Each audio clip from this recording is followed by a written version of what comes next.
ಪ್ರತಿಯೊಬ್ಬ ದೇಶ ಪ್ರೇಮಿ ಯುವಕರುಗಳಿಗೆ ನಮಸ್ಕಾರ. ನಿಮಗೆ ಇಲ್ಲೊಬ್ರು ವಿಶೇಷತೆ ಒಂದು ಫ್ಯಾಮಿಲಿ ಇಂಟ್ರೊಡ್ಯೂಸ್ ಮಾಡ್ಕೊಡ್ತೀನಿ. ನಾಗೇಶ್ ಸರ್, ಮಧುಸೂದನ್ ಸರ್ ಅಂತ. ಎಲ್ಲರೂ ರೈತರು ಹೇಳ್ತಾರೆ ಒಂದು ಏನಕ್ಕೋಸ್ಕರ ಸಕ್ಸಸ್ ಆಗ್ತಾ ಇಲ್ಲ ಅಂತ. ನಾವೇನ್ ಮಾಡ್ತಾ ಇದ್ವಿ, ಪುರಾತನ ಕೃಷಿ ಬಿಟ್ಬಿಟ್ಟು ಸಾವಯವ ಕೃಷಿ ಬಿಟ್ಟು ಎಲ್ಲೆಲ್ಲೋ ಹೋಗ್ತೀವಿ. ಇವರೊಂದು ಇಲ್ಲಿ ಬಾಳೆಯಲ್ಲಿ ಸಕ್ಸಸ್ ಕಾಣ್ತಾ ಇದ್ದಾರೆ ನಾಗೇಶ್ ಸರ್. ಅವ್ರ ಕಾರಣ ಬಂದು ಈಗ ದೇಶಕ್ಕೆ ಬೆನ್ನೆಲುಬು ಹೆಂಗೆ ಇವ್ರ ಬೆನ್ನೆಲುಬು ಬಂದು ಅವ್ರ ಅಣ್ಣ. ಈಗ ಅವ್ರ ಅಣ್ಣ ಬಂದು ಒಂದು ಬೆಂಗಳೂರು ವರ್ಕ್ ಮಾಡ್ತಾ ಇರ್ತಾರೆ. ಅವರು ಟೆಕ್ನಾಲಜಿ, ಯಾಕೆಂದ್ರೆ ನಾವು ಒಂದು ಸಾಫ್ಟ್ವೇರ್ ಕಂಪ್ನಿಗೆ ಹೋದ್ರೆ ಒಂದು ಟೆಕ್ನಾಲಜಿಗಳು ಯೂಸ್ ಮಾಡ್ತಾ ಇರ್ತೀವಿ. ಆ ತರ ಅವ್ರ ಭೂಮಿಗೆ ಇಲ್ಲಿ ಹೊಸ ತರ ಟೆಕ್ನಾಲಜಿ ಯೂಸ್ ಮಾಡ್ಕೊಂಡು ಅವ್ರ ಬ್ರದರ್ಗೆ ಒಂದು ಮೊಬೈಲ್ ಯೂಸ್ ಮಾಡಕ್ ಬರಲ್ಲ. ಅವ್ರ ಬ್ಯಾರೇಜ್ನ ಎಲ್ಲೋ ತುಂಬಾ ಕಡೆ ಸುತ್ತಿಸಿ ಒಂದ್ 106 ಜನ ರೈತರುಗಳನ್ನ ಅವ್ರ ಹತ್ರ ಟೆಕ್ನಾಲಜಿಗಳನ್ನ ಕಲ್ತು ಯಾವ್ದೇ ಒಂದು ಏನ್ ಮಾಡ್ತಾರೆ ಜನಗಳು ಎಲ್ಲ ಒಂದು ಪಿಕ್ನಿಕ್ ಅಂತ ಹೋಗ್ತಾರೆ.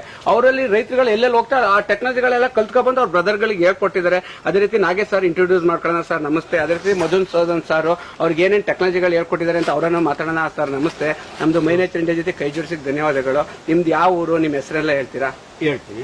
ನಮ್ನೂರು ಮುತ್ಸಾಗರ, ಮಾಗಡಿ ತಾಲೂಕ್, ಪುದೂರು ಹೋಬಳಿ, ರಾಮನಗರ ಡಿಸ್ಟಿಕ್ ನಮ್ದು. ನಾವು ಹಳ್ಳಿ ಜನ, ಬೆಂಗಳೂರಲ್ಲಿ ಹೋಗಿ ಬದುಕಕ್ಕಾಗಲ್ಲ. ನಾವು ವ್ಯವಸಾಯನೇ ಮಾಡ್ಬೇಕು. ನಾವು ವ್ಯವಸಾಯದಲ್ಲೇ ಇದ್ ಮಾಡ್ಬೇಕು. ಕೂಲಿಗಳೆಲ್ಲ ರೇಟ್ ಜಾಸ್ತಿ, ವ್ಯವಸಾಯ ಮಾಡ್ಸಕ್ಕಾಗಲ್ಲ ಅಂತ ಬಿಟ್ಬಿಟ್ಟಿದ್ದವ್ ನಾವು. ಇನ್ ಮಾಡ್ಸೋದೇ ಬೇಡ ಅಂತ ಕಂಪ್ಲೀಟ್ ಕ್ಲೋಸ್ ಮಾಡ್ಬಿಟ್ಟು ಅಂಗಡಿ ಹಾಕೊಂಡು ಜೀವನ ಮಾಡ್ತಾ ಇದ್ದೀವಿ ನಾವು. ಆಮೇಲೆ ನಮ್ಮ ಅಣ್ಣ ಬಂದು ಇದು ಮಾಡಿ ಬಾಳೆ ಹಾಕಕ್ ಇದ್ ಮಾಡಿದ್ರು. ಅವತ್ತು ನನ್ನ ಜೊತೆಗೆ ಬರಲ್ಲ, ನಾನು ಮಾಡಲ್ಲ, ಲಾಸ್ ಆಗ್ತದೆ ಅಂತ ಹೇಳಿ ನಾನು ಕ್ಲೋಸ್ ಮಾಡ್ಬಿಟ್ಟಿದ್ದೆ ವ್ಯವಸಾಯನ. ತಿರ್ಗಾ ಬಂದು ಅವರೇ ಬಾಳೆ ಹಾಕಿ ಎಲ್ಲ ಹೇಳ್ಕೊಟ್ಟು ಮಾಡ್ತಿದ್ದಾರೆ. ಇದಕ್ಕೆ ಒಂದು ಕಾಳು ಮೆನ್ಯೂರ್ ಆಗ್ಲಿ ಕೊಟ್ಟಿಲ್ಲ. ಒಂದೊಂದು ಮಂಕ್ರಿ ಗೊಬ್ಬರ ಹಾಕಿದೆ ಅಷ್ಟೇನೆ, ಇನ್ನೇನು ಮಾಡಿಲ್ಲ. ನ್ಯೂ ಆಲ್ಗಿ ಸ್ಪ್ರೇ ಮಾಡ್ಕೊಂಡು ಬೆಳೆ ಬಂದಿದೆ. ಒಂದ್ ಗೊನೆ 25 kg ವರ್ಗುನು ಇಳುವರಿ ಬಂದಿದೆ. ಲಾಕ್ ಡೌನ್ ಆಗ್ಲಿಲ್ಲ ಅಂದ್ರೆ ಚೆನ್ನಾಗೇ ದುಡ್ಡಾಗೋದು. ಲಾಕ್ ಡೌನ್ ಆದ್ರಿಂದ ಇಲ್ಲಿ ಲಾಸ್ ಆಗಿದೆ ಸರ್. ಓಕೆ, ಈಗ ಒಂದು ಮಾತಾಡೋಣ. ಈಗ ಒಂದು ಬಾಳೆ, ಓಕೆನಾ, ಬಾಳೆ ಪ್ರತಿಯೊಂದಕ್ಕೂ ಯೂಸ್ ಮಾಡ್ತಾರೆ. ಇದನ್ನು ಸಮೇತ ತಿಂತಾರೆ, ದಿಂಡು ಸಮೇತ ಪಲ್ಯ ಮಾಡ್ತಾರೆ. ಈ ಎಲೆ ಬಂದು ನಾವು ಫೈಟ್ ಮಾಡ್ತು ಅಂದ್ರೆ ಒಂದ್ ಎಕರೆಗೆ ಒಂದು 3-4 ಲಕ್ಷ ಎಲೆ ಬರುತ್ತೆ. ₹1 ಎಲೆ ಮಾರಿದ್ರೆ ಒಂದು 5 ಲಕ್ಷ ರೂಪಾಯಿ ಎಲೆ ದುಡ್ಡು ಬರುತ್ತೆ. ಆಮೇಲೆ ನಿಮಗೆ ಈ ಬಾಳೆಗೆ ಸಾವೇ ಇಲ್ಲ, ಬಾಳೆ ಸಾವೇ ಇಲ್ಲ. ಓಕೆ, ಇನ್ನೊಂದು ಕ್ವಶನ್ ಇತ್ತು ಸರ್ ನಿಮ್ಮ ಹತ್ರ. ಈಗ ನಮ್ದು, ಈಗ ನಾನೊಬ್ಬ ರೈತರು ಇರ್ತಾರೆ. ಈಗ ನಾನು ನಿಮ್ದು ಒಂದು 2 ಎಕರೆ ಬಾಳೆ ಬೆಳೆದಿದ್ರ, ನಾನು ಒಂದು ಕೃಷಿ ಸ್ಟಾರ್ಟ್ ಮಾಡ್ಬೇಕು. ಇಲ್ಲಿ ಈಗ ನೀವು ಫಸ್ಟ್ ಇಂದ ಹೇಳ್ತಾ ಬರ್ತೀರಾ, ನಿಮ್ದು 2 ಎಕರೆ ಬಾಳೆ ಬೆಳೆದಿರ, ನಿಮ್ ಬ್ರದರ್ ಅವರು ಸಪೋರ್ಟ್ ಮಾಡಿದ್ರು ಒಂದು ಟೆಕ್ನಾಲಜಿ ಅಂತ ಹೇಳಿದ್ರೆ. ಯಾಕೆ ನಿಮ್ಗೊಂದು ಆಂಡ್ರಾಯ್ಡ್ ಮೊಬೈಲ್ ಯೂಸ್ ಮಾಡಕ್ ಬರಲ್ಲ, ನಿಮ್ ಪುರಾತನ ಈ ಹಳ್ಳಿಯಲ್ಲಿ ಇದ್ರೆ ನಿಮ್ ಬ್ರದರ್ ಯಾಕೆ ನಿಮಗೆ ಸಪೋರ್ಟ್ ಮಾಡಿದ್ರು. ಮತ್ತೆ ನಮ್ಮ ಕರ್ನಾಟಕದ ಜನತೆಗೆ ಅವ್ರ ಸಾರ್ ಹತ್ರ ಸಪೋರ್ಟ್, ಅವ್ರ ಸೇವೆಗಳನ್ನ ಉಪಯೋಗಿಸ್ಕೊಳ್ಳೇಬೇಕು ಮುಂದಿನ ದಿನಗಳಲ್ಲಿ. ಒಂದು ರೇಟಿಗೆ ಇರ್ಬೋದು, ಅವ್ರು ಯಾವ ಟೆಕ್ನಾಲಜಿ ಮಾಡ್ತಾ ಇದಾರೆ, ಒಂದು ವರ್ಷಕ್ಕೆ ಎಷ್ಟು ಇಳುವರಿ ತೆಗಿತಾ ಇದಾರೆ ಅಂತ. ಈಗ ನಾವು ಫಸ್ಟ್ ಇಂದ ಮಾತಾಡ್ತಾ ಹೋಗೋಣ. ನೀವು 1 ಎಕರೆಗೆ ಹೆಂಗೆ ಸ್ಟಾರ್ಟ್ ಮಾಡಿದ್ರಿ? ಈಗ 1 ಎಕರೆಗೆ ಯಾವೆಲ್ಲ ಬಾಳೆ ಹಾಕಿದ್ರಾ, ಮತ್ತೆ ಎಷ್ಟು ಗುಂಡಿ ತೆಗ್ದಿದ್ರಾ, ಒಂದೊಂದಕ್ಕೂ ಎಷ್ಟೆಷ್ಟು ಉದ್ದ, ಎಷ್ಟಡಿ ಅಗ್ಲ, ಮತ್ತೆ ಯಾವೆಲ್ಲ ವೆದರ್ಗೆ ಆಗುತ್ತೆ, ನೀರ್ ಎಷ್ಟು ಕೊಡ್ತೀರಾ, ಆತರ ಫಸ್ಟ್ ಇಂದ ಲೈಫ್ ಹಿಸ್ಟ್ರಿ ಹೇಳಕ್ ಹೋಗ್ತೀರಾ. ಯಾಕೆ ಸುಮಾರು ಜನ ಬಂದು ಎಷ್ಟೋ ಜನ ಕೆಲಸ ಕಳ್ಕೊಂಡಿರ್ತಾರೆ. ಅವರು ಒಂದು ಕೃಷಿ ಮಾಡ್ಬೇಕು ಅಂತ ಆಸೆ. ನಿಮ್ ಬ್ರದರ್ ಅವರು ಹೇಳಿದ್ರು, ನಾವು ಸಪೋರ್ಟ್ ಮಾಡ್ತೀವಿ ಸರ್, ಯಾರೇ ಬರಲಿ ನಾವು ಮೈಸೂರಿಂದ ಕೈ ಜೋಡಿಸ್ತೀವಿ. ಒಂದು ಪ್ಲಾಸ್ಟಿಕ್ ಬಗ್ಗೆ ಇರ್ಬೋದು, ಒಂದು ಬಾಳೆ ರೇಟ್ ಬಗ್ಗೆ ಇರ್ಬೋದು, ಎಲ್ಲ ಫೈಟ್ ಮಾಡೋಣ ಅಂತ. ಯಾಕಂದ್ರೆ ಎಲ್ಲ ಪ್ರಗತಿಪರ ರೈತರಾಗಬಹುದು. ನಾಳೆ ದಿನ ರೇಟ್ ಸಿಗ್ಲೇಬೇಕು, ಮತ್ತೆ ಪ್ಲಾಸ್ಟಿಕ್ ಮತ್ತೆ ಬ್ಯಾನ್ ಆಗ್ಲೇಬೇಕು. ಈ ತರ ಎಲ್ಲ ಪ್ರಾಡಕ್ಟ್ ಗಳು ಯೂಸ್ ಮಾಡ್ಕೊಂಡು, ಈ ದಿಂಡು ಯೂಸ್ ಮಾಡ್ಕೋಬಹುದು, ನಿಮ್ದು ಟೆಕ್ನಾಲಜಿಗಳು ಯೂಸ್ ಮಾಡ್ಕೊಂಡು ಅದೆಲ್ಲ ಮಾಡಬಹುದು. ಈಗ ನಿಮ್ ಫಸ್ಟ್ ಇಂದ ಹೇಳ್ತಾ ಹೋಗ್ತೀರಾ, ಎಷ್ಟು ಇಳುವರಿ ಬರುತ್ತೆ, ಎಷ್ಟು ಕಂದು ಬರುತ್ತೆ, ಮತ್ತೆ ಎಷ್ಟು ವರ್ಷ ಆಯಸ್ಸು ಬಾಳೆಗೆ, ಅದ್ರ ಬಗ್ಗೆ. ಇದು ಬಾಳೆ ಬಂದು ಒಂದ್ ಎಕರೆಗೆ 700ರಿಂದ 800 ಗಿಡ ತನಕ ಹಾಕ್ಬೋದು. ನಾವು ಅಂತರ ಮಡಿಕೊಂಡಂಗೆ ಅದು ಇಳಿಯುತ್ತೆ ಕಂದುಗಳನ್ನ. ಅಂತರ ಜಾಸ್ತಿ ಮಡಗಿದ್ರೆ ಇಳುವರಿ ಚೆನ್ನಾಗಿ ಬರುತ್ತೆ, ಗೊನೆ ತೂಕ ಜಾಸ್ತಿ ಆಗುತ್ತೆ. 20ರಿಂದ 25 kg, 28 kg ವರೆಗೂ ಬೆಳ್ಕೊಂಬೋದು. ಏಲಕ್ಕಿನ ದೂರ ಹತ್ರ ಮಡಗಿದ್ರೆ ಅದು ಗೊನೆ ಸೈಜ್ ಕಮ್ಮಿ ಬರುತ್ತೆ, ಕಾಯಿ ಇದಾಗುತ್ತೆ, ದಪ್ಪ ಬರಲ್ಲ ಕಾಯಿ. ಇದರಿಂದ 1 ಅಡಿ ದೂರನೇ ಮಡಿಗೆ ಹಾಕಿದ್ರೆ ಗೊನೆ ಇಳುವರಿ ಚೆನ್ನಾಗಿ ಬರುತ್ತೆ. ಈಗ 1 ಎಕರೆಗೆ ಎಷ್ಟು ಗಿಡ ನೆಡ್ಬೋದು ಸರ್? 1 ಎಕರೆಗೆ 650 ಸಾಕು. 600ರಿಂದ 650. ಎಷ್ಟಡಿ ಗುಂಡಿ ತೆಗಿಬೇಕು, ಎಷ್ಟಡಿ ಗುಂಡಿ ನಾವು ಎಷ್ಟು ಆಳ ಹೊಡೆದ್ರು ಬಾಳೆ ತೇಲೋದೇನೆ. ಅದರಿಂದ ಆಳ ಹೊಡೆದು ಹಾಕಿದ್ರೆ 1 ವರ್ಷ ಮುಂದಕ್ಕೋಗುತ್ತೆ. ಮೇಲೆ ಹಾಕೊಂಡ್ರೆ 2 ವರ್ಷಕ್ಕೆ ಕ್ಲೋಸ್ ಆಗೋಗುತ್ತೆ. ಆಳ ಹೊಡೆದ್ರೆ ಜಾಸ್ತಿ ವರ್ಷ ಇರುತ್ತೆ. ಓಕೆ, 1 ಎಕರೆಗೆ 700 ಗಿಡ. 700 ಗಿಡ. ಎಷ್ಟಡಿ ಉದ್ದ, ಎಷ್ಟಡಿ ಅಗಲ? ಅಲ್ಲಿಗೆ 7 ಅಡಿ 8 ಅಡಿಗೆ ಹಾಕ್ಬೋದು ಬಾಳೆ. 8 ಅಡಿ. ಗುಂಡಿ ಎಷ್ಟಡಿ ಗುಂಡಿ ತೆಗಿಬೇಕು? ಗುಂಡಿ 2 ಅಡಿ ತೆಗಿಬೇಕು. 2 ಅಡಿ. ಮತ್ತೆ ಅದಕ್ಕೆ ಸಾವಯವ ಗೊಬ್ಬರ, ದನಿನ್ ಗೊಬ್ಬರನೇ ಹಾಕ್ಬೇಕು. ಓಕೆ, ಈಗ ನೀವೊಂದು ಹೇಳಿದ್ರೆ, ನೀವು ಗಿಡ ಎಲ್ಲಿ ತಂದ್ರೆ? ನಾವು ಇಲ್ಲೇ ಇದ್ರಲ್ಲೇ ತಗೊಂಡ್ಬಂದವು, ಕೋಡಹಳ್ಳಿನಲ್ಲಿ. ಕೋಡಹಳ್ಳಿ ಟಿಶ್ಯೂ ಕಲ್ಚರ್ ಬಂದ್ರೆ ಇದು ಒಂದು ಗಿಡಕ್ಕೆ ಯಾವ ಬಾಳೆ ಹಾಕಿದ್ರೆ ನೀವು? ಇದ್ರಲ್ಲಿ 5 ತರ ಇದೆ ಬಾಳೆ. ಏಲಕ್ಕಿ ಇದೆ, ಆಮೇಲೆ G9 ಇದೆ, ಆಮೇಲೆ ಕಾಡು ಬಾಳೆನೂ ಇದೆ, ಬಜ್ಜಿ ಬಳಸೋ ಬಾಳೆನೂ ಇದೆ, ರಸಬಾಳೆನೂ ಇದೆ. ಈಗ ಬಾಳೆ ನೀವು ಯಾವ್ಯಾವ ವೈವಿಧ್ಯಮಯ ಎಲ್ಲಾ ತರನೂ ಇದೆ. ಎಲ್ಲಾ ತರನೂ ಇಲ್ಲ, ಒಂದು 7-8 ತರ ಇದೆ. ಸರ್, ಯಾವ ಮಂತಲ್ಲಿ ನೀಡ್ಬೇಕು ಸರ್? ಈಗ ನಾನೊಂದು ಹೊಸಬ ರೈತ, ನಿಮ್ ತರ ಬಂದು ನಾನು ಬಾಳೆ ನೀಡ್ಬೇಕು, ಯಾವ ಮಂತಲ್ಲಿ ನೀಡ್ಬೇಕು? ನಮ್ಗೆ ಏನಿದ್ರು ಹಬ್ಬಗಳು ಸ್ಟಾರ್ಟ್ ಆಗೋ ಟೈಮ್ಗೆ ನೆಟ್ಕೊಂಡ್ರೆ ಚೆನ್ನಾಗಿ ನೀಡಬೇಕು. ಮಾರ್ಚ್, ಏಪ್ರಿಲ್ ಇಡಬೇಕು. ಮಾರ್ಚ್ ಏಪ್ರಿಲ್ ಇರಬೇಕು. ಓಕೆ ಸರ್, ಏನ್ ಹೇಳಿ ಅವ್ರ ಟೆಕ್ನಾಲಜಿ ಆಮೇಲೆ ಮಾತಾಡೋಣ. ಸಾರ್ವಜನಿಕ ಟೆಕ್ನಾಲಜಿಗಳು ಅವ್ರದ್ದು ಹೇಳ್ಕೊಡ್ತಾ ಹೋಗ್ತಾರೆ. ಆಮೇಲೆ ಸರ್, ಈಗ ನೀವು ಟಿಶ್ಯೂ ಕಲ್ಚರ್ ಅಂತಂದ್ರೆ ಸುಮಾರು ಜನ ಹೇಳ್ತಾರೆ ಈ ತರ ಕಂದುಗಳಲ್ಲೇ ಇಡಬಹುದು ಅಂತ ಹೇಳ್ತಾರಲ್ಲ, ಅದಂಗೆ ಅದು ಕಂದುಗಳು ಇವು ನಾವು ಎಲ್ಲ ಸಣ್ಣ ಕಂದೆ ಕೀಳಕ್ಕಾಗಲ್ಲ, ಕೀಳಕ್ ಕೊಡಲ್ಲ ಯಾರು ತೋರಿಸ್ತಾರೋ. ಇದಕ್ಕೆ ರೋಗ ಬೇರೆ ಬಂದ್ಬಿಡಿತೈತೆ. ಅದಾದ್ರೆ ರೋಗ ಇರಲ್ಲ ಟಿಶ್ಯೂ ಕಲ್ಚರ್ ನಲ್ಲಿ. ಅದ್ ತಗೊಂಬಂದ್ ಹಾಕಿದ್ರೆ 100% ರೋಗ ನಿಯಂತ್ರಣ ಮಾಡ್ಬೇಕು ನಾವು. ಓಕೆ, ನೀವು ಎಷ್ಟು ವರ್ಷ ಆಯ್ತು ಸರ್ ಈ ಬಾಳೆ ಗಿಡ ನೆಟ್ಟು? 2 ವರ್ಷ ಆಯ್ತು. 2 ವರ್ಷ ಆಯ್ತಾ? ಈಗ ಒಂದು ಎಷ್ಟು ಆದಾಯ ಮಾಡಿದ್ರ, ಎಷ್ಟು ಕುಯ್ದಿದ್ರ? ಇದು ಎಷ್ಟು ತಿಂಗಳಿಗೆ ಒಂದ್ಸಲ ಬೆಳೆ ಬರ್ತಾ ಹೋಗುತ್ತೆ? ವರ್ಷಕ್ಕೆ ಒಂದೇ ಸರ್ತಿ ಬರೋದಿದು. ಆದ್ರೆ ಒಂದ್ಸತಿ ಸ್ಟಾರ್ಟ್ ಆಗ್ಬಿಟ್ರೆ ವರ್ಷ 9 ಕಾಲನೂ ಇರುತ್ತೆ. ವರ್ಷ ಪೂರ್ತಿ ಇರುತ್ತೆ. ಒಂದ್ಸತಿ ಸ್ಟಾರ್ಟ್ ಆಗ್ಬಿಟ್ರೆ ವರ್ಷ ಪೂರ್ತಿ. ಒಂದು ಎಕರೆಗೆ ಸರ್ ಎಷ್ಟು ಕ್ವಿಂಟಲ್ ಬರ್ಬೋದು ಸರ್? ಇದೊಂದು ಬಾಳೆ ನೋಡೋಣ ಬನ್ನಿ. ಇದೇ ಬರೋದು ಸರ್ ಇದು? G9 ಅದು G9. ಇದು G9 ಅಂದ್ರೆ ಪಚ್ಚಬಾಳೆ. ಪಚ್ಚಬಾಳೆ. ಈಗ ನೀವು ಸಾವಯವ ಕೃಷಿ ಮಾಡಿದ್ರೆ ಚೆನ್ನಾಗಿ ಬಂದಿದೆ, ಸಾರದ ಟೆಕ್ನಾಲಜಿ ಯೂಸ್ ಮಾಡ್ಕೊಂಡು. ಇದೊಂದು ಎಷ್ಟು ಕೆಜಿ ಬರುತ್ತೆ ಇದು 25 ರಿಂದ 30 ಕೆಜಿ ಬರುತ್ತೆ. 1 ಕೆಜಿ ಎಷ್ಟಿದೆ ಸರ್ ಇದು? ಇವತ್ತು 15 ರೂಪಾಯಿ ಇದೆ. 15 ರೂಪಾಯಿ ಇದೆ. ಹೋಲ್ಸೇಲ್ ರೇಟ್ 15 ರೂಪಾಯಿ. 15 ರೂಪಾಯಿ. ರಿಟೇಲ್ 5 ರೂಪಾಯಿ ಸಿಗುತ್ತೆ. ನಿಮ್ಗೆ ಸ್ಟಾರ್ ಹೋಟ್ಲಿಗೆ ಹೋದ್ರೆ 200-300 ರೂಪಾಯಿ ಒಂದು ಬಾಳೆಹಣ್ಣು. ಸಾವಯವ ಕೃಷಿ ಆದ್ರೆ ಇನ್ನೂ ಜಾಸ್ತಿ. ಓಕೆ. ಈಗ ಟೋಟಲ್ ಆಗಿ ಈಗ ನೀವು ಒಂದು 2 ಎಕರೆಗೆ ಯಾವ್ಯಾವೆಲ್ಲ ಬಾಳೆ ಎಷ್ಟೆಷ್ಟು ಗಿಡ ನೆಟ್ಟಿದ್ದೀರಾ? 650 ರಿಂದ 700 ವರೆಗೂ ನೆಟ್ಟಿದ್ದೀವಿ ಒಂದ್ ಗಿಡ. ಈಗ ನೀವು ಏಲಕ್ಕಿ ಬಾಳೆಗೆ ಎಲ್ಲ ಸೇಮ್ ಯಂತ್ರಕ್ಕೆ ಹಾಕಿದ್ವಿ. ಅಲ್ಲ, ಎಷ್ಟು ಗಿಡ ನೆಟ್ಟಿದ್ದೀರಾ? ಅಲ್ಲಿಗೆ 1300 ಗಿಡ ನೆಟ್ಟಿದೆ ಟೋಟಲ್. 1300. ಏಲಕ್ಕಿನೇ ಎಷ್ಟು ನೆಟ್ಟಿದ್ದೀರಾ? ಏಲಕ್ಕಿನೇ 1300. 1300. ಇವೆಲ್ಲ ಕಮ್ಮಿ ಇದೆ. G9 ಎಲ್ಲ ಒಂದು 10 ಬುಡ ಇದೆ ಅಷ್ಟೇನೆ. 10 ಬಿಡ. ಏಲಕ್ಕಿ ಜಾಸ್ತಿ. ಏಲಕ್ಕಿನೇ ಬೆಳೆಯಕ್ಕೆ ಏನ್ ಕಾರಣ ಮೇನ್ ಜಾಸ್ತಿ? ಏಲಕ್ಕಿ ಆದ್ರೆ ಮಾರ್ಕೆಟ್ ಚೆನ್ನಾಗಿದೆ. 1 ಕೆಜಿ ಎಷ್ಟು ಸರ್ ಅದು? ಕೆಜಿ ಇವಾಗ 45 ರೂಪಾಯಿ ಹೋಗ್ತಾ ಇದೆ. ಕೆಜಿ 45 ರೂಪಾಯಿ ಹೋಲ್ಸೇಲ್ ರೇಟ್. ಒಂದ್ ಎಕರೆಗೆ ಎಷ್ಟು ಏಲಕ್ಕಿ ಬಾಳೆಹಣ್ಣು ಕುಯ್ಬೋದು ಸರ್ ವರ್ಷಕ್ಕೆ?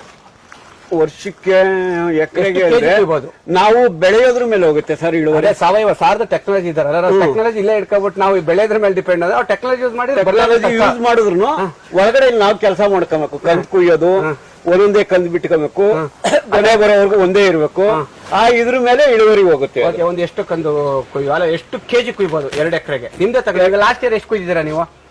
12,000 ಕೆಜಿ ವೇಸ್ಟ್ ಆಗಿರೋದು ಸೇರಿ 12,000 ಕೆಜಿ ಇಂಟು 45 ರೂಪಾಯಿ. 45 ಇಂಟು 12,000 ಕೆಜಿ ಎಷ್ಟಾಯ್ತು ಸರ್ ನಿಮ್ದು? 4 ಲಕ್ಷ. 2 ಎಕರೆಗೆ 4 ಲಕ್ಷ ಪಕ್ಕ. ಕೆಲಸ ಮಾಡೋದು ನೀವೇ ಕೆಲಸ ಮಾಡ್ಕೊತೀರಾ. ಪ್ಲಸ್ ನೀವು ಬಾಳೆ ಎಲೆ ಮಾರ್ಬೋದಾ ಸರ್? ಬಾಳೆ ಎಲೆ ಮಾರಕ್ಕೆ ಅಂತಾನೆ ಬಿಟ್ಬಿಟ್ರೆ ಗೊನೆ ಬರಲ್ಲ. ಇದ್ರಲ್ಲಿ ಎಲೆ ಕುಯ್ಲೇಬಾರ್ದು. ನೀವು ಬರೀ 4 ಲಕ್ಷ ರೂಪಾಯಿ ಪಕ್ಕ ಕಟ್ಟಿಟ್ಬಿಡುತ್ತೆ. ನಿಮಗೆ 1.5 ಲಕ್ಷ ಖರ್ಚು ಕಳ್ಕೊಂಡ್ರೆ ವರ್ಷಕ್ಕೆ 3 ಲಕ್ಷ. ಮತ್ತೆ ವರ್ಷ ಭೂಮಿ ಕೆಲಸ ಮಾಡೋದು. ಸಲ ನೀವು ಕಂತರ ಅವಶ್ಯಕತೆ ಇಲ್ಲ. ಇದೇ ಕಂದುಗಳನ್ನ ಬಿಡ್ಕೋಬಹುದು. 4 ವರ್ಷ ಬಿಟ್ಕೋಬಹುದು ಇದೇ ಕನ್ನ.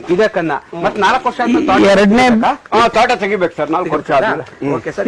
ಎರಡನೇ ಬೆಳೆಗೆ 1.5 ಲಕ್ಷ ಖರ್ಚು ಬರಲ್ಲ, ಕಂದಿರಲ್ಲ, ಗೊಬ್ಬರ ಕಮ್ಮಿ, ಬರೀ 50,000 ಕೂಡ ಖರ್ಚಾಗಲ್ಲ. ಇನ್ಕಮ್ ಬಂದು 5 ಲಕ್ಷ ರೂಪಾಯಿ ಫಿಕ್ಸ್. 5 ಲಕ್ಷ ರೂಪಾಯಿ ಇನ್ನೂ ಹೆಚ್ಚಿಗೆನೂ ಆಗುತ್ತೆ. ನಾವು ರೇಟಿಗೆ ಫೈಟ್ ಮಾಡ್ತಾ ಇದ್ರೆ ಪಕ್ಕ ಫಿಕ್ಸ್ ಆಗುತ್ತೆ. ಖುಷಿ ಆಯ್ತು ನಿಮ್ಮ ಹತ್ರ ಮಾತಾಡಿ. ಅದೇ ರೀತಿ ಇವ್ರ ಸಾರ್ ಹತ್ರ ಮಾತಾಡೋಣ ಯಾವ ಟೆಕ್ನಾಲಜಿ ಹೇಳ್ಕೊಟ್ಟಿದ್ದಾರೆ ಅಂತ. ಯಾಕಂದ್ರೆ ವಾಂಟೆಡ್ ಫಾರ್ಮರ್ಸ್, ರೈತರು ಬೇಕಾಗಿದ್ದಾರೆ. ದೇಶದ ಜೀವನಾಡಿ ನಮ್ಮ ರೈತ. ರೈತರೇ ನಮ್ಮ ಬಂಡವಾಳ, ರೈತರೇ ನಮ್ಮ ಬೆನ್ನೆಲುಬು. ರೈತ ನಮ್ಮ ಶಕ್ತಿ, ರೈತ ನಮ್ಮ ದೇಶದ ಆಸ್ತಿ. ಆದರೂ ಪ್ಲಾಸ್ಟಿಕ್ ಎಂಬ ಮಹಾಮಾರಿ ರೈತರ ಬದುಕನ್ನು ಸುಡುತ್ತಿದೆ. ಪ್ಲಾಸ್ಟಿಕ್ ರೈತರ ಜೀವನವನ್ನು ಹಾಳು ಮಾಡುತ್ತಿದೆ. ಪ್ಲಾಸ್ಟಿಕ್ ರೈತರಲ್ಲಿ ನಿರುದ್ಯೋಗವನ್ನುಂಟು ಮಾಡುತ್ತಿದೆ. ಪ್ಲಾಸ್ಟಿಕ್ ವಿರುದ್ಧ ನಮ್ಮ ಸಮರ. ಪ್ಲಾಸ್ಟಿಕ್ ನಿರ್ಮೂಲನೆಗೆ ನಮ್ಮಲ್ಲೇ ಇದೆ ಪರಿಹಾರ. ಪ್ಲಾಸ್ಟಿಕ್ ನಿರ್ಮೂಲನೆ ನಮ್ಮ ಹಕ್ಕು, ನಮ್ಮ ಕರ್ತವ್ಯ. ಭಾರತದಲ್ಲೇ ಹೊಸ ಕ್ರಾಂತಿ ಸೃಷ್ಟಿಸಲು ಬರುತ್ತಿದೆ ಮೈ ನೇಚರ್ ಇಂಡಿಯಾ ಪ್ರೈವೇಟ್ ಲಿಮಿಟೆಡ್. ದೇಶದಲ್ಲೇ ಪ್ರಪ್ರಥಮ ಬಾರಿಗೆ ರೈತರಿಂದ ರೈತರಿಗಾಗಿ, ರೈತರಿಗೋಸ್ಕರ ಆನ್ಲೈನ್ ವೇದಿಕೆಯನ್ನು ನಿರ್ಮಾಣ ಮಾಡುತ್ತಿದ್ದೇವೆ. ಸದಾ ನಿಮ್ಮೊಂದಿಗೆ www.mynaturindia.com. ನಮ್ಮಲ್ಲಿ ನೇರವಾಗಿ ತಮ್ಮ ಉತ್ಪನ್ನಗಳನ್ನು ಮಾರಾಟ ಮಾಡಲು ರೈತರನ್ನು ಆಹ್ವಾನಿಸುತ್ತಿದ್ದೇವೆ. ಸರಿಯಾದ ಬೆಲೆ ಮಾರುವ ರೈತರಿಗೆ, ಕೊಳ್ಳುವ ಗ್ರಾಹಕರಿಗೆ. ಮೈ nature India private limited, mynaturindia.com. ಅತಿ ಶೀಘ್ರದಲ್ಲೇ ನಿಮ್ಮ ಮುಂದೆ. ಎಲ್ಲಾ ರೀತಿ ಬಾಳೆ ಬೆಳೆಯೋರು ಎಲ್ಲಾ ರೀತಿನಲ್ಲೂ ಬಾಳೆ ಬೆಳೆಯೋದ್ರ ಬದಲು ನಾವಿಲ್ಲಿ ಒಂದು ಹೊಸ technology adapt ಮಾಡ್ಕೊಂಡಿದೀವಿ. No ಆಲ್ಗಿ foliar spray ಅಂತ ಹೇಳ್ಬಿಟ್ಟು ಈ ಎಲ್ಲಾರು ಯೂರಿಯಾ ಹಾಕ್ತಾರೆ, DAP ಹಾಕ್ತಾರೆ, 16-20 ಹಾಕ್ತಾರೆ. ಅದು ಯಾವ್ದು ಬೇಡ, ಆರ್ಗ್ಯಾನಿಕಲಿ ನಾವು ಬೆಳಿಬೇಕು, ನಮ್ ನೆಲ ಕಾಪಾಡ್ಕೋಬೇಕು ಅಂತ ಹೇಳ್ಬಿಟ್ಟು ಹೊಸ ಟೆಕ್ನಾಲಜಿ. ಇದು ಹೆಂಗೆ ಅಂದ್ರೆ ಬರೀ ಎರೆಹುಳ ಗೊಬ್ಬರ ಇಲ್ಲ ಕೊಟ್ಟಿಗೆ ಗೊಬ್ಬರ, ಒಂದೊಂದು ಮಂಕ್ರಿ 1 kg ಎರೆಹುಳ ಗೊಬ್ಬರ, 1 ಮಂಕ್ರಿ ಕೊಟ್ಟಿಗೆ ಗೊಬ್ಬರ ಅಷ್ಟೇ ಸಾಕು. ಇದು ಹೇಗೆ ಅಂದ್ರೆ ಸಣ್ಣ ಸೊಸಿ ಇದ್ದಾಗ ಪ್ರತಿ ವಾರಕ್ಕೊಂದ್ಸರಿ ಒಂದು 8 ಸ್ಪ್ರೇ ಕೊಡಿ. ನುವಾಲ್ಗಿ ಫೋಲಿಯಾರ್ ಸ್ಪ್ರೇ ಅನ್ನೋ ಟೆಕ್ನಾಲಜಿ, ನುವಾಲ್ಗಿ ಟೆಕ್ನಾಲಜಿ. ಆಮೇಲೆ 2 ತಿಂಗಳು 15 ದಿವಸಕ್ಕೊಂದು ಸ್ಪ್ರೇ ಕೊಡಿ. ಆಮೇಲೆ 2 ತಿಂಗಳು 20 ದಿವಸಕ್ಕೊಂದು ಸ್ಪ್ರೇ ಕೊಡಿ. ಆಮೇಲೆ ಪ್ರತಿ ತಿಂಗಳು ಒಂದೊಂದು ಸ್ಪ್ರೇ ಕೊಟ್ಕೊಂಡೋಗಿ. ಇದು ಹೆಂಗಾಗತ್ತೆ ಅಂದ್ರೆ ನಮ್ಗೆ ಈ ನುವಾಲ್ಗಿ ಫೋಲಿಯಾರ್ ಸ್ಪ್ರೇ ಹೊಡೆದಿದ ತಕ್ಷಣ ಫೋಟೋಸಿಂಥಸಿಸ್ ಕ್ರಿಯೆ ಹೆಚ್ಚಿಗೆ ಆಗುತ್ತೆ. ಫೋಟೋಸಿಂಥಸಿಸ್ ಕ್ರಿಯೆ ಅಂದ್ರೆ ಗಿಡಕ್ಕೆ ನೆಲದಿಂದ ನ್ಯೂಟ್ರಿಯೆಂಟ್ಸ್ ಎತ್ಕೊಳ್ಳೋ ಶಕ್ತಿ ಹೆಚ್ಚಿಗೆ ಆಗುತ್ತೆ. ಗಿಡಕ್ಕೆ ಶಕ್ತಿ ಬಂದಾಗ ನಾವು ಹೆಚ್ಚಿಗೆ ಗೊಬ್ಬರ ಕೊಡಬೇಕಾಗಿಲ್ಲ. ಹೆಚ್ಚಿಗೆ ಗೊಬ್ಬರ ಕೊಡಬೇಕಾಗಿಲ್ಲ ಅಂದ್ರೆ ಕೆಲಸ ಕಮ್ಮಿ ಆಯ್ತು. ಕೆಲಸ ಕಮ್ಮಿ ಆಯ್ತು ಅಂದ್ರೆ ಖರ್ಚು ಕಮ್ಮಿ ಆಯ್ತು. ಖರ್ಚು ಕಮ್ಮಿ ಆಯ್ತು ಅಂದ್ರೆ ಮಾರ್ಕೆಟ್ ನಲ್ಲಿ ರೇಟ್ ಕಮ್ಮಿ ಆದ್ರೆ ಕೂಡ ಲಾಭ ಹೆಚ್ಚಿಗೆ ಬರುತ್ತೆ. ಈ ಟೆಕ್ನಾಲಜಿ ಅಡಾಪ್ಟ್ ಮಾಡ್ಕೊಂಡು ಇದ್ ಮಾಡಿದ್ದಾರೆ. ಈ ನುವಾಲ್ಗಿ ಟೆಕ್ನಾಲಜಿ ಬಗ್ಗೆ ಹೇಳ್ಬೇಕಂದ್ರೆ ಒಂದ್ ದಿವಸ ಎಲ್ಲ ಹೇಳಿದ್ರು ಮುಗಿಯೋದಿಲ್ಲ. ಆದ್ರೆ ನಾನಿಲ್ಲಿ ಸೂಕ್ಷ್ಮವಾಗಿ ಹೇಳಿದೀನಿ. ಇನ್ನು ಹೆಚ್ಚಿಗೆ ಬೇಕಾದ್ರೆ ನೀವು ನನ್ನನ್ನ ಸಂಪರ್ಕ ಮಾಡಿ, ನಾನು ಉಳಿದಿದ್ದು ಹೇಳ್ಕೊಡ್ತೀನಿ. ಇಲ್ಲಿ ಈ ನುವಾಲ್ಗಿ ಟೆಕ್ನಾಲಜಿ ಅಡಾಪ್ಟ್ ಮಾಡ್ಕೊಂಡು ಬೆಳೆದಿದೀವಿ. 2 ಎಕರೆನಲ್ಲಿ 12,000 kg ವರೆಗೂ ನಾವು ತೆಗ್ದಿದೀವಿ. ಈ ಕರೋನಾ ಪೀರಿಯಡ್ ನಲ್ಲಿ ಗೊನೆ ಬಂದಿದ್ರಿಂದ ಗೊನೆ ಲಾಸ್ ಆಗಿದ್ರೆ ಕೂಡ ನಮಗ್ ನಷ್ಟ ಆಗಿಲ್ಲ. ಸರ್, ಓಕೆ, ನೀವೇ ಟೆಕ್ನಾಲಜಿ ಅಂತ ಹೇಳಿದ್ರೆ, ಯಾಕಂದ್ರೆ ನೀವು ಈ ಟೆಕ್ನಾಲಜಿ ಬಗ್ಗೆ ತುಂಬಾ ಅರ್ಥ ಕೊಡ್ತಿದ್ದೀರಾ. ಯಾಕೆ ಮರಕ್ಕಿಂತ ಮರ ದೊಡ್ಡದು. ಹೆಂಗೆ ಕಂಪ್ಯೂಟರ್ಗೆ ಆಂಟಿ ವೈರಸ್ ಬಂದ್ರೆ ನಿಮಗೆ ಇದು ಕಂಪ್ಯೂಟರ್ಗೆ ವೈರಸ್ ಬಂದ್ರೆ ಆಂಟಿ ವೈರಸ್ ಆಗ್ತಿವೆ. ಅದೇ ರೀತಿ ನೀವು ಏನ್ ಮಾಡಿದ್ರೆ ನ್ಯೂಯಾಲಜಿ ಟೆಕ್ನಾಲಜಿ. ಈ ಟೆಕ್ನಾಲಜಿ ನಾವು ಕರ್ನಾಟಕದಲ್ಲಿ ಈಗ ಬಾಳೆ ಬೆಳಿಬೇಕು ಅಂದ್ರೆ ನೀವೇನ್ ಮಾಡಿದ್ರೆ ಏಲಕ್ಕಿ ಬೆಳೆದಿರಾ, ಜೀನೇನ್ ಬೆಳೆದಿರಾ, ನೇಂದ್ರೆ ಬೆಳೆದಿದ್ದೀರಾ, ಮೆಡಿಸಿನ್ ಬಾಳೆಗಳು ಬೆಳೆದಿರಾ, ಮತ್ತೆ ಇನ್ನೊಂದು ಯಾವ್ದೋ ಬಾಳೆ, ಟೋಟಲ್ 5 ಚಂದ್ರಬಾಳೆ, ಟೋಟಲ್ 5 ವೆರೈಟಿ ಬೆಳೆ ಬೆಳೆದಿರಾ. ಇದೊಂದು ಟೆಕ್ನಾಲಜಿ ಯೂಸ್ ಮಾಡ್ತಿದ್ದೀರಾ. ಆ ಟೆಕ್ನಾಲಜಿ ಬಗ್ಗೆ ಒಂದಿನ ಇಡೀ ಡಾಕ್ಯುಮೆಂಟರಿ ಮಾಡೋಣ. ಇನ್ನೊಂದು ಕ್ವಶನ್, ಇದು ಯಾವೆಲ್ಲ ವೆದರ್ ಬಾಳೆ ಬೆಳಿಬಹುದು? ಬಾಳೆ ಬೆಳಿಬೇಕು ಅಂದ್ರೆ ಮೇನ್ ಏನು, ಎಷ್ಟು ವಾಟರ್ ಬೇಕು, ಎಷ್ಟು ದಿನ ಕೊಡಿಬೇಕು? ನಿಮ್ಗೆ ಇಲ್ಲ, ವೆದರ್ ಬಗ್ಗೆ ಏನು ಅಷ್ಟು ತಲೆ ಕೆಡಿಸ್ಕೋಬೇಕಾಗಿಲ್ಲ. ಬಾಳೆ ಬೆಳಿಬೇಕಂದ್ರೆ ಈ ಮುಂಚೆ ಹಳೆ ಕಾಲದಲ್ಲಿ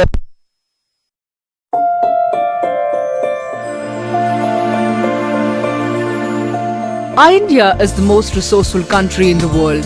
Karnataka, being one of the states here, has innumerable rivers flowing around the green serene environment.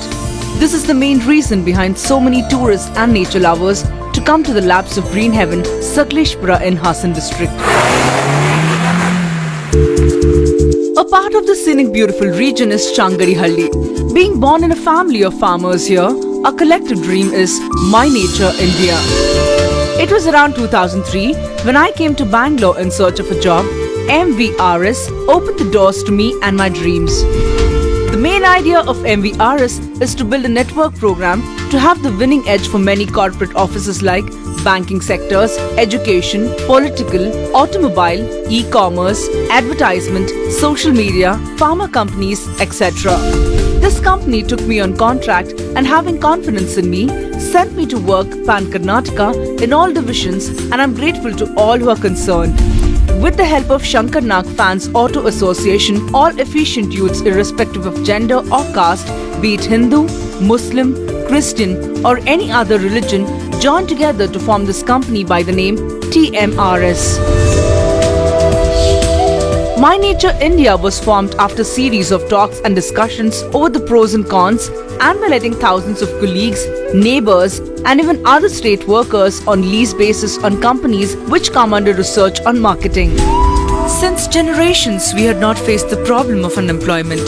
This is the boon of 20th century, which is the root cause of many socio-political issues. The results of these issues were the foundation for wanted farmers. Farmers are the backbone of any country. Their necessity is as much important as those of their advisors and related sects like Brahmins, Archakas, blacksmiths, Vaishyas, sculptors, potters, weavers, cobblers and others have to fight against the monster plastics. We, after discussing with the related sects, we have a set of platform to promote their livings, and that is My Nature India. The native folk art forms like Dolu Kunita, Yakshagana, Bhangra, Garba, Ghumar, Bihu, Lavani, Gumra, Pilikali, Karakattam, Veeranatyam and others are under the line of extinction. To ensure that these art forms are protected and passed on to the next generation is the main mission of My Nature India. The handicraft arts like sculpture, wooden toy crafts, artisans of jewelry, clothes embroidery, pottery, stone carvings, pro-nature products, metal artworks, paper products and many more such handicrafts are getting into extinction due to the pouring in of plastics everywhere. My Nature India is working day and night to make certain that these will remain for the future generations. For the first time in the world, we have created an online platform for all the manufacturers to sell their products to the customers without intervention of any agents. The manufacturers are eligible to quote their own rates on their products online, and they're open to communicate with the customers directly with complete transparency. With all these unique features, My Nature India is coming on board. For those who are concerned about the development of our country and inclination towards the nature protection are welcome to take part and serve in this venture with open mind. We also greet any type of suggestion towards the development of our institution. Plastic-free India, jobs to all here, with complete empowerment to all in this resourceful nation is our mission and responsibility. Our travel is towards nature. Please join hands with us in this venture. Jai Hind, Jai Bharat Mata, Vande Mataram. MyNatureIndia.com, MyNatureIndia.in, MyNatureIndia.org. Coming soon.